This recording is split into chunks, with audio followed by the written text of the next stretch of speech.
అందరికీ నమస్తే అండి. లాస్ట్ వీడియోలో మనం చేసింది మోకాళ్ళ నొప్పుల గురించి చూసాము. దాని ఎక్సర్సైజులు ఎలా ఉంటాయి, ఏంటి, నీ జాయింట్ మీద వెయిట్ పడితే ఏమవుతుంది, ఏం జరుగుతుంది అనేది చూసాము. అక్కడ అందులో భాగంగా మళ్ళీ మనం చూసింది ఏంటంటే కార్డిసెప్ మస్కిల్ని ఎలా స్ట్రాంగ్ చేసుకోవాలి ఏంటి అనేది. ఈరోజు చేసే వీడియో ఏంటంటే ఇది నీ గ్యాప్ దగ్గర అవుతూ ఉంటుంది. దీనికి కొన్ని కారణాలు ఉన్నాయి. ఆ కారణాలు ఏంటంటే ఫస్ట్ వన్ ఓవర్ ఒబెసిటీ, రెండో కారణం ఏంటంటే కాల్షియం డిఫిషియన్సీ ఉండి బోన్స్ అన్నీ వీక్ అవుతాయి. అన్ని బోన్స్ అవుతాయి, ఒక నీ బోనే కాదు, అన్నీ వీక్ అవుతాయి. కాకపోతే మన బరువంతా నీ మీద పడుతుంది కాబట్టిగా నీ పెయిన్ వస్తుంది కాల్షియం డిఫిషియన్సీ ఉన్న వాళ్ళకి. అది రెండు. మూడోది ఏంటంటే మనము సడన్గా మెట్లు దిగిన, ఏది ఒబెసిటీ ఉండి బాగా సడన్గా మెట్లు దిగినప్పుడు అలా టైంలో నీ మీద ఏదో ఒక నీ మీద బరువుపడి నీ గ్యాప్ క్లోజ్ అవుతూ ఉంటుంది. అంటే ఇది లోవర్ లెగ్ బోను, ఇది అప్పర్ థై బోన్ అనుకుంటే ఈ మధ్యలో నీ గ్యాప్ ఉంటుంది కదా, ఈ నీ గ్యాప్ ఏమవుతుందంటే క్లోజ్ అవుతా వస్తుంది అనమాట. ఇది ఒక రోజుతో అవ్వదు.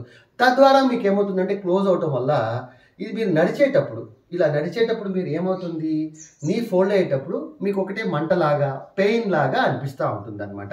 అంటే కార్డిసెప్ మస్కిల్లో కార్టిలైజ్ మస్కిల్ కింద ఉండే కార్టిలైజ్ ఉంది కదా, ఆ కార్టిలైజ్ ర్యాప్ అవుతూ ఉంటుంది. ర్యాప్ అయ్యి ఆ పెయిన్ వస్తూ ఉంటుంది అనమాట. సరే, ఏది ఏమైనా మనం ఇప్పుడు నీ గ్యాప్ క్లోజ్ అవుతుంది కదా, అది మళ్ళీ నీ గ్యాప్ పెరిగే ఎక్సర్సైజ్ కొన్ని ఉన్నాయండి. ఆ ఎక్సర్సైజ్ ఏంటో ఇప్పుడు మనము ఆ ఎక్సర్సైజ్లోకి వెళ్దాం.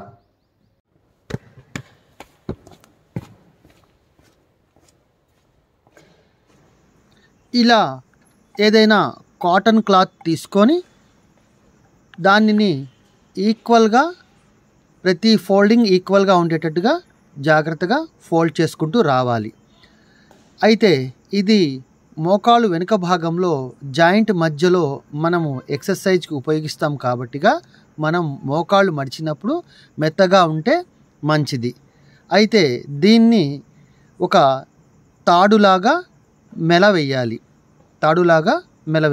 అంటే మనము లైక్ తాడు తయారు చేసేటప్పుడు మెలవేస్తాం చూడండి, అలా మెలవేయాలి. అయితే ఇందులో ఏంటంటే దీన్ని మళ్ళీ సగానికి మడత వేసి దాన్ని కూడా మళ్ళీ ఫోల్డ్ చేయాలి. ఫోల్డ్ చేస్తే అది ఆటోమేటిక్గా ఫోల్డ్ అవుతుంది. ఆ ఫోల్డ్ అయినప్పుడు అది మనకి సరిపోతుందన్నమాట. ఈ భాగాన్ని మనము యూ షేప్లో మనము మోకాలి వెనక భాగంలో ఇలా పెడతాం అన్నమాట.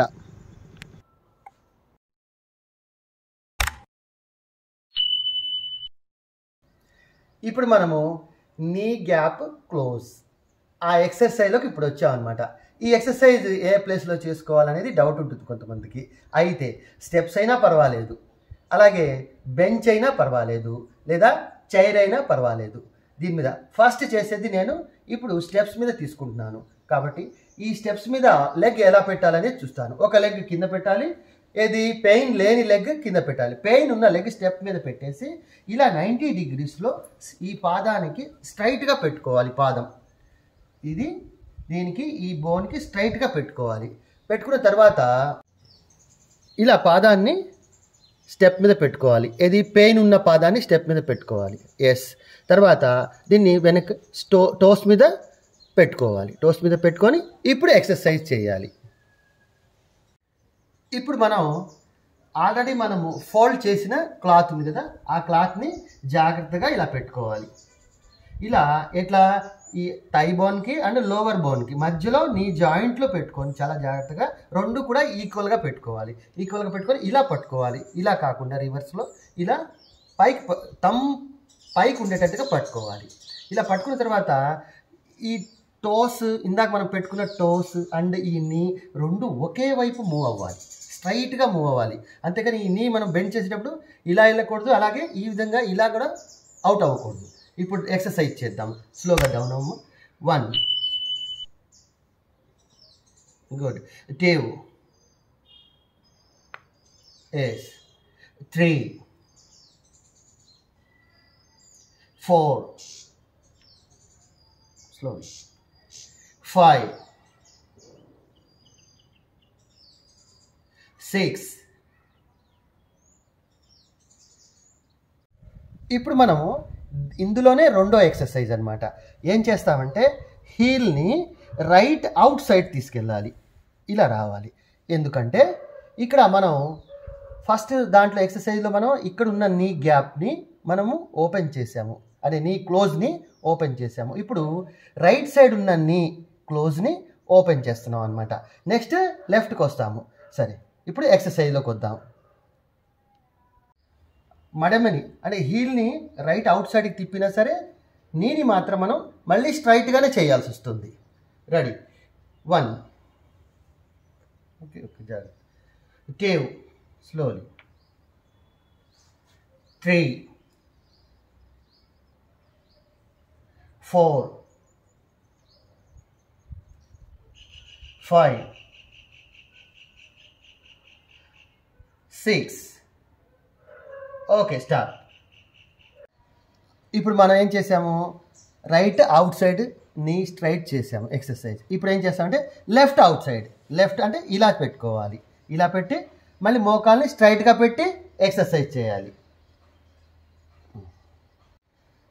1, 2,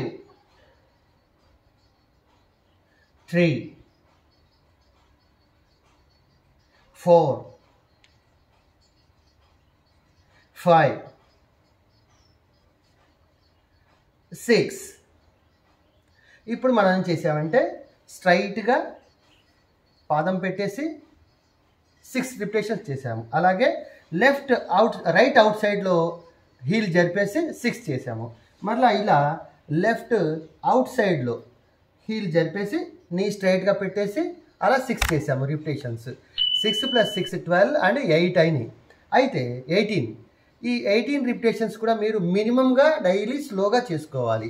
అండ్ ఇంకొకటి ఏంటంటే ఈ 6ఏ కాదు, నేను జనరల్గా చూపించడానికి 6 చేయించాను. మీకు మీ స్టామినాని బట్టి, మీ మోకాల్ పెయిన్ని బట్టి చాలా జాగ్రత్తగా, మినిమం అయితే 6తో చాలా జాగ్రత్తగా స్టార్ట్ చేయండి. ఒకవేళ మీరు చేయలేకపోతే అప్పుడు మీరు 2నో 3నో చేయండి. కానీ 3 యాంగిల్స్లో షేర్ అవ్వాలి. 2 ఇటు చేస్తే స్ట్రైట్గా, 2 రైట్ అవుట్ సైడ్, ఒక 2 లెఫ్ట్ అవుట్ సైడ్, ఇలా చేయాలి. అలా మీరు రోజు రోజుకి కొంచెం ఒక్కొక్కటి పెంచుకుంటూ వెళ్ళండి. ఇలా మీరు జనరల్గా సుమారు వచ్చేసి 50 డేస్ అలా చేసుకుంటే మీకు నీ గ్యాప్ ఓపెన్ అవుతుంది. దాంతోపాటు మోకాళ్ళ నొప్పి కూడా పోతుంది. ఇప్పుడు మనం ఏంటంటే రెండో ఎక్సర్సైజ్లోకి వెళ్దాము. ఇప్పుడు మనం రెండో ఎక్సర్సైజ్లోకి వచ్చాము. ఈ రెండో ఎక్సర్సైజ్లో లెగ్ కిక్ అనమాట. లెగ్ని మనము ఫోల్డ్ చేసి స్ట్రైట్గా కిక్ ఇస్తాము. కిక్ ఇచ్చే విధానంలో అది ఎలా చేస్తామంటే నొప్పి లేని కాల్ని స్టెప్ మీద పెడతాము, ఫస్ట్ వన్. రెండోది నొప్పి ఉన్న కాల్తో మనం కిక్ ఇస్తాము. ఇచ్చేటప్పుడు ఏం చేస్తామంటే ఈ పాదాన్ని స్టిఫ్గా పెట్టాలి, ఇలా స్టిఫ్గా పెట్టాలి. అప్పుడు ఈ జాయింట్ లాక్ అయిపోతుంది. ఇప్పుడు కాలు ఫోల్డ్ చేసి గట్టిగా ఇలా కిక్ ఇవ్వాలి. రెడీ, చేద్దామా ఎక్సర్సైజ్. 1, next 2, 3, 4, 5, 6, 6, 5, 4, 3, 2, 1 down. ఇలా మనము ప్రతిరోజు కొన్ని రోజుల వరకు, అది నొప్పి తగ్గే వరకు ఎక్సర్సైజ్ చేయాలి. అదేవిధంగా ఏంటంటే రెండో కాలు కూడా నొప్పిగా ఉంటే రెండో కాలుతో కూడా, అంటే రెండో కాలు కూడా నీ క్లోజ్డ్ నీ అయితే మనము దాన్ని కూడా అదే విధంగా సేమ్ ఎలా చూపించామో అదే విధంగా ఆ కాలుతో కూడా చేయాలన్నమాట. ఇలా మనము నీ గ్యాప్ని దూరంగా జరుపుకోవటానికి మనకి ఇది చాలా మంచి అవకాశము. ఇది చేస్తే మాత్రం మనకి మ్యాక్సిమము నీ క్లోజ్డ్ నీ నొప్పులన్నీ తగ్గుతాయి.